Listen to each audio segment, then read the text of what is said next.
Jusqu'ici, nous avons utilisé Nano dans le terminal. C'est utile, mais pour les grands projets, il nous faut un véritable éditeur. Visual Studio Code est la référence. Sa force incroyable avec WSL et son architecture. L'interface tourne sur Windows, mais le moteur de développement tourne directement dans Debian.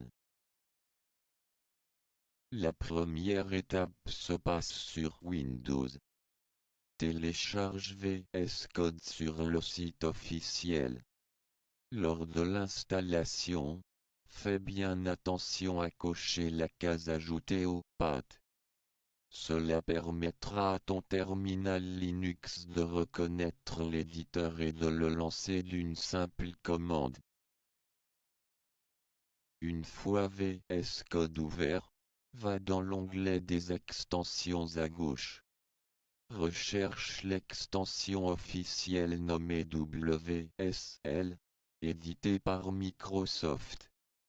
C'est elle qui va servir de traducteur entre ton éditeur Windows et ton système de fichiers Debian.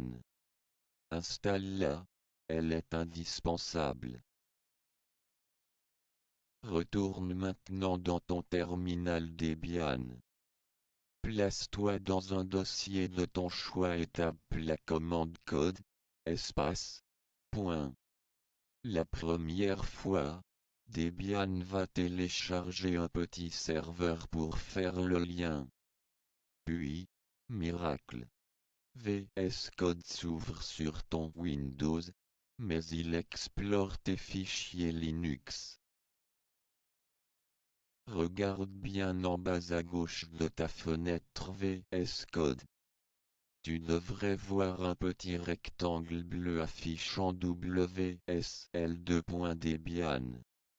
Cela confirme que tu travailles bien dans ton environnement Linux.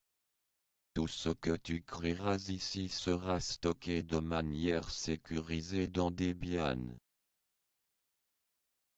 Plus besoin de jongler entre ton terminal et ton éditeur.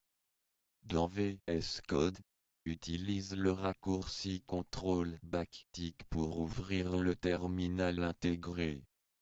C'est exactement le même que celui que nous avons configuré. Tu peux coder en haut et tester tes commandes en bas, au même endroit.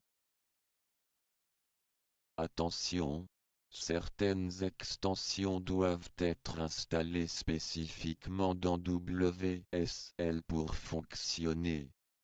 VS Code te le signalera par un bouton installé dans WSL.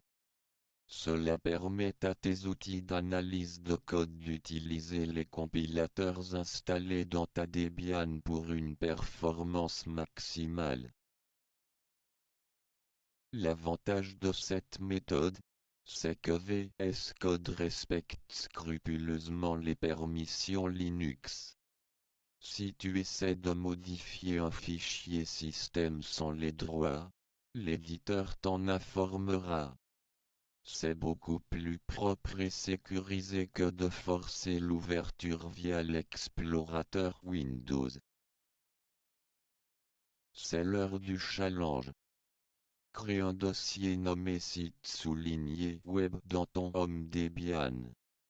Entre dedans et lance VS Code avec la commande code. Crée un fichier index.html. Écris un message à l'intérieur et sauvegarde. Tu viens de lancer ton premier projet de développeur. Félicitations. Tu as maintenant un environnement de développement digne des plus grandes entreprises tech. Ton terminal est prêt, ton éditeur est lié. Dans la prochaine vidéo, nous allons voir comment sauvegarder toute ta machine Debian pour ne jamais perdre tes progrès.